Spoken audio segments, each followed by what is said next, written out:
അല്ല എനിക്ക് തോന്നുന്നു ഞാൻ പണ്ടും ഒരു വർഷം ഒരു 2 പടം 3 പടമൊക്കെ ചെയ്തിട്ടുള്ളൂ. പിന്നെ ആ സമയത്ത് സ്കൂളിങ് അങ്ങനെ പോയ സമയമായിരുന്നു.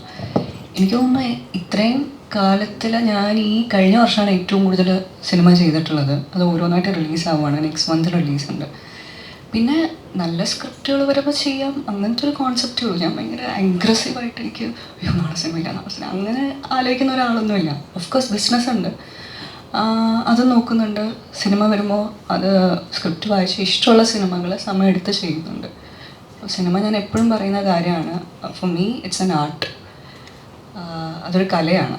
അത് മാക്സിമം നല്ലോണം ചെയ്യാൻ നോക്കുന്നുണ്ട്.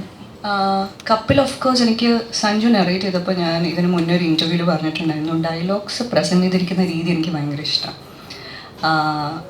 ഭയങ്കര ഇൻസ്പിറേഷൻ തോന്നും നമുക്ക് കേൾക്കുമ്പോൾ. സഞ്ജു എൻ്റെ അടുത്ത് ഫോണിൽ വിളിച്ചിട്ടായിരുന്നു ആ കഥ നറേറ്റ് ചെയ്തതും സ്പെസിഫിക്കലി എൻ്റെ ഡയലോഗ്സ് നറേറ്റ് ചെയ്തതും.